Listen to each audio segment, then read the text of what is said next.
Hello बच्चों, ये chapter 5 की क्लास 6 ले रहा हूँ मैं।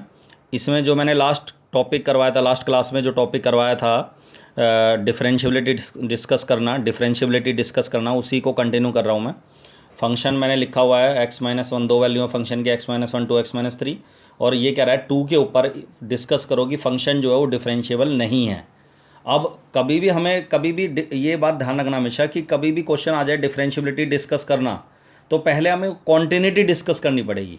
मतलब कि अगर क्वेश्चन आ रहा है 2 नंबर में, तो हम सीधा ये लिख के कि फंक्शन कॉन्टिन्यूस होगा उस पॉइंट पर, बस डिफरेंशियबिलिटी डिस्कस कर लो। या फिर अगर नहीं दे रखा कुछ, तो हमें कॉन्टिन्यूटी भी डिस्कस करनी पड़ेगी, और हमें पता भी ना हो कि फंक्शन, क्या पता डाउट हो कि फंक्शन कॉन्टिन्यूस है या नहीं है। तो अगर नहीं डाउट है तो फिर हमें चेक करना पड़ेगा। 4 नंबर का क्वेश्चन आएगा तो प्रॉपरली हमें शो करना पड़ेगा कॉन्टिन्यूटी भी डिस्कस करनी है और डिफरेंशियबिलिटी डिस्कस करनी है। ठीक है, कॉन्टिन्यूटी डिस्कस कैसे करेंगे जी? लेफ्ट हैंड लिमिट निकाली, लिमिट x टेंड्स टू 2 माइनस, आप सबको पता है 2 से छोटी वैल्यू है x लेस देन, x की वैल्यू अगर 2 से छोटी है तो फंक्शन यूज़ करेंगे x-1, तो x-1 यूज़ करा, और इसकी डायरेक्ट लिमिट ले लेंगे, x की 2 पुट करेंगे तो 2 - 1 इज़ 1, इसकी लेफ्ट हैंड लिमिट आ गई 1। Right hand limit, limit x tends to 2 plus, right hand limit में 2 से बड़ी वैल्यू ये है 2x-3, तो 2x-3 यूज़ करेंगे, और x की जगह 2 पुट कर देंगे, सीधा 2 2 4 - 3, दैट इज लिमिट ले लेंगे सीधा 1। लेस देन ग्रेटर देन वाले क्वेश्चनों में h पुट करने की जरूरत नहीं है। ठीक है, वैल्यू ऑफ फंक्शन निकालेंगे, इज इक्वल टू का साइन इस पे है, इज इक्वल टू का sign x is equal to 2, नीचे वाली वैल्यू 2x-3, तो यहाँ लिखेंगे 2x, x की जगह 2 पुट कर देंगे -3, दैट इज़ 1। तो तीनों बराबर आ गए, तो फंक्शन इज कॉन्टिन्यूस। अब हम श्योर हो गए कि फंक्शन कॉन्टिन्यूस है। मतलब इसका मतलब ये है कि अगर ये इस 2 के ऊपर यहाँ पहले ही आ जाता है कि डिसकंटिन्यूस है, तो हम ये डिफरेंशियबिलिटी चेक ही नहीं करते, हम सीधा लिख देते because f is discontinuous at x equal to 2, and hence f is also not differentiable at x is equal to 2। Not differentiable लिख देते अगर ये डिफरेंशिएट कॉन्टिन्यूस नहीं होता तो। लेकिन इस केस में ये कॉन्टिन्यूस आया है, तो इसका मतलब डिफरेंशियबिलिटी डिस्कस करेंगे अब हम। तो left hand derivative L, left का साइन होता है f'2, जिस पे चेक कर रहे हैं f' डेरिवेटिव का साइन है। Limit h tends to 0, f of 2 minus h minus f2 upon minus h. f2 minus h आप सबको पता है 2 से छोटी वैल्यू लेनी है यहाँ फंक्शन की, तो फंक्शन की मेरे पास 2 वैल्यू है, एक x-1 और एक 2x-3, तो दोनों में से कौन सी वैल्यू यूज़ करनी है? x-1 वाली। ठीक है ना, x-1, तो x कौन सा है? ऊपर वाला x-1, तो x की जगह क्या पुट कर देंगे? 2 माइनस एच माइनस 1, और f2 की जो वैल्यू लेंगे वो इक्वल टू वाली लेंगे, बराबर वाली वैल्यू नीचे वाली है 2x-3, तो x की जगह 2 रख देंगे, तो 2x-3, तो ये आ जाएगा, ब्रैकेट खोलोगे तो ये आ जाएगा 2 - 1 इज़ 1 माइनस एच, और ये आ जाएगा 4 - 3 इज़ 1, 1 से 1 कैंसिल हो गया, माइनस एच एच से दोनों कैंसिल हो गए 1, और 1 की लिमिट आ गई 1। क्लियर है यहाँ तक? अब हम निकालेंगे राइट हैंड डेरिवेटिव। तो राइट हैंड डेरिवेटिव में r of f'2, r right का साइन है, डेरिवेटिव का साइन हो गया f'2, 2 पे निकाल रहे हैं, तो limit h tends to 0, f of 2 plus h minus f2 upon h, और 2 प्लस एच में हम यूज करेंगे 2 से बड़े वाली वैल्यू थी 2x प्लस -3 वाली, तो 2x की जगह 2 प्लस एच पुट करना है -3।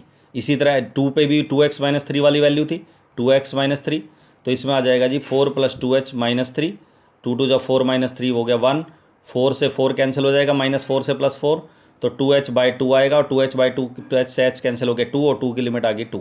Left hand derivative is not equal to right hand derivative, so f function is not differentiable at x equal to 2। 2 के ऊपर ये फंक्शन डिफरेंशिएबल नहीं है। क्लियर है यहाँ तक? अच्छा, इससे अगला जब क्वेश्चन करोगे आप 4th क्वेश्चन, तो उसमें एक छोटा सा प्रॉब्लम आएगी तुम्हें। तो जब आप लिमिट ले रहे होगे तो आपको आएगा 0 इंटू, जब आप लिमिट लोगे तो 0 इंटू साइन 1/0 वाली फॉर्म आएगी। आप सबको पता है 1/0 वैसे तो नॉट डिफाइन होता है, ठीक है, लेकिन एंगल में, साइन के एंगल में होने की वजह से इसकी जो वैल्यू आएगी वो एक ऑसिलेटिंग वैल्यू आएगी बिटवीन -1 एंड 1। ऑसिलेटिंग मतलब -1 से 1 के बीच की फिक्स वैल्यू नहीं है, लेकिन ये कंफर्म है कि -1 से 1 के बीच की कोई वैल्यू होगी, फ्लैक्चुएटिंग वैल्यू होगी कोई ना कोई। ठीक है, कोई ना कोई ऐसी वैल्यू है जो -1 से 1 के बीच में है। तो जब 0 को हम उस रियल नंबर से मल्टीप्लाई, क्योंकि ये एंगल में इन्फिनिटी आ गया, 1/0 आ गया एंगल में, तो एंगल में आने की वजह से इसको हम कह सकते हैं कि ये रियल नंबर होगा, लेकिन फिक्स नहीं है कि कौन सा रियल नंबर है। तो इसलिए 0 से उस रियल नंबर को मल्टीप्लाई करने पर 0 ही आएगा। अगर ये एंगल नहीं होता तो सीधा लिख देते नॉट डिफाइन। क्लियर है यहाँ तक? तो ये छोटा सा पॉइंट है। अब आता है जी डिफरेंशिएशन। इसमें डिफरेंशियबिलिटी के बाद अब हम डायरेक्ट डेरिवेटिव करेंगे, लेकिन थोड़े से 2-3 टर्म समझ लो। एक तो डिफरेंशिएशन क्या होता है, the process of finding derivative of a function is called differentiation. मतलब डिफरेंशिएशन एक प्रक्रिया का नाम है, प्रोसेस का नाम है, जिससे हम किसी भी फंक्शन का डेरिवेटिव फाइंड करते हैं। और डेरिवेटिव क्या होता है? डेरिवेटिव होता है जी इंस्टेंटेनियस रेट ऑफ चेंज, लगातार continuous rate of change. Clear है यहाँ तक? अगर दो वेरिएबल हमारे पास, एक एक्स और एक वाई की वैल्यू डिपेंड कर रही है एक्स के ऊपर, तो अगर हम एक्स में चेंज करेंगे तो वाई में भी चेंज आएगा, तो वाई डिपेंडेंट वेरिएबल है और एक्स जो है वो इंडिपेंडेंट वेरिएबल है।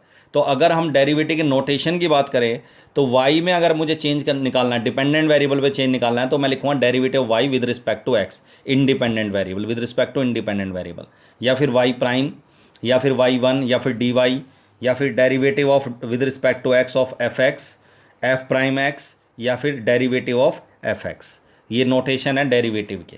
क्लियर है यहाँ तक? अब आते हैं इसके फॉर्मूले। दो तरह के फॉर्मूले आपने 11th क्लास में पढ़े थे, वही कंटिन्यू कर रहा हूँ अभी फिलहाल, 11th वाले ही हैं ये। ठीक है, डेरिवेटिव एक अलजेब्रिक फंक्शन और एक ट्रिग्नोमेट्रिक फंक्शन। तो जैसे डेरिवेटिव किया था आपने एक्स की पावर एन का, तो आपने पढ़ा था एन इंटू एक्स की power n minus one, power multiply में लिखते थे और एक पावर में से माइनस कर देते थे, वन माइनस कर देते थे पावर में से। जैसे एक्स की पावर 4 का डेरिवेटिव हो गया, 4 मल्टीप्लाई में आ गया, और एक्स की पावर 4 में से 1 लेस करोगे तो 3। इसी तरह अगर कोई कांस्टेंट मल्टीप्लाई में है एक्स की बार एन के साथ, तो कांस्टेंट का नहीं करना डेरिवेटिव, एक्स की बार एन का करना है, और एक्स की बार एन का डेरिवेटिव हो गया एन इंटू एक्स की बार एन माइनस वन। जैसे 3 इंटू एक्स की बार 5 है, तो 3 का नहीं करना डेरिवेटिव, एक्स की बार 5 का करना है। एक्स की बार 5 का डेरिवेटिव हो गया जी 15, 5 मल्टीप्लाई में आ जाएगा तो 15 एक्स की बार 4। इसी तरह कोई कांस्टेंट अकेला आ जाए तो उसका डेरिवेटिव 0 लिखना है। जैसे कांस्टेंट है कोई भी, तो उसके साथ कुछ नहीं है तो 1 है, 1 है तो मतलब 1 का मतलब एक्स की बार 0, और एक्स की बार 0 का डेरिवेटिव करेंगे तो 0 मल्टीप्लाई में आ जाएगा, तो 0 इंटू के एक्स की पावर 0 माइनस वन इज -1, तो 0 इंटू के एक्स की पावर -1 इज 0। मतलब यही रूल लगाऊंगा तो इसका डेरिवेटिव 0 आ जाएगा। या दूसरे वर्ड में कह सकते हैं किसी भी कांस्टेंट में कोई चेंज नहीं आता, इसलिए उसका डेरिवेटिव 0 होता है। ठीक है, रूट एक्स का डेरिवेटिव 1/2 रूट एक्स डायरेक्ट याद रखना है। ठीक है, फॉर्मूला नहीं होता ये,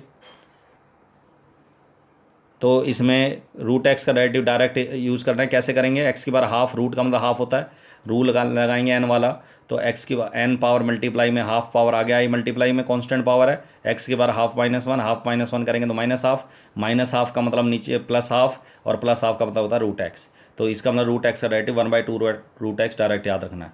इसी तरह 1/, में कोई भी एक्स की पावर 1/, में एक्स की कोई रकम आ रही है तो उसको ऊपर लेके आएंगे तो एक्स की बार -1 हो जाएगी।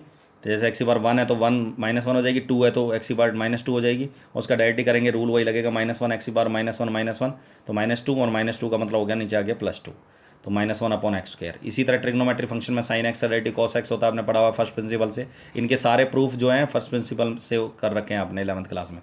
कॉस एक्स का डेरिवेटिव माइनस साइन एक्स होता है, टेन एक्स का डेरिवेटिव सेक² एक्स होता है। ठीक है, और कॉट एक्स का डेरिवेटिव माइनस कॉस एक्स² एक्स होता है, सेक एक्स का derivative sec x tan x होता है, और कोसेक एक्स का derivative minus cosec x into cot x होता है। जितने भी सी वाले ट्रिग्नोमेट्रिक फंक्शन हैं जो सी से स्टार्ट हो रहे हैं उनका डेरिवेटिव माइनस में लगाना है। ये याद रखने वाला पॉइंट है छोटा सा। ठीक है, तो इस तरीके से डेरिवेटिव के मैंने फॉर्मूले लिखवा दिया, अगली क्लास में इसके क्वेश्चंस करेंगे डिस्कस। ठीक है, आपने टोटल 12th क्लास के अंदर तो टोटल 7 टाइप के फंक्शंस का डेरिवेटिव सीख करना है। एक अलजेब्रिक आपने 11th में कर लिया था, ट्रिग्नोमेट्रिक 11th में कर लिया था। 12th में आपको करना है इन्वर्स ट्रिग्नोमेट्रिक फंक्शंस का derivative, inverse trigonometric functions, implicit function, exponential function, logarithm function, और फंक्शंस इन पैरामेट्रिक फॉर्म या पैरामेट्रिक फंक्शंस। क्लियर है यहाँ तक? ये आपको डेरिवेटिव करना है 12th क्लास में। रूल वही लगेंगे जो आपने 11th में लगाए थे, product rule, quotient rule, chain rule. ठीक है, तो दैट्स ऑल। अगली क्लास में उसके क्वेश्चंस करवाएंगे, इन्हीं रूल्स के हिसाब से डेरिवेटिव करेंगे। ओके।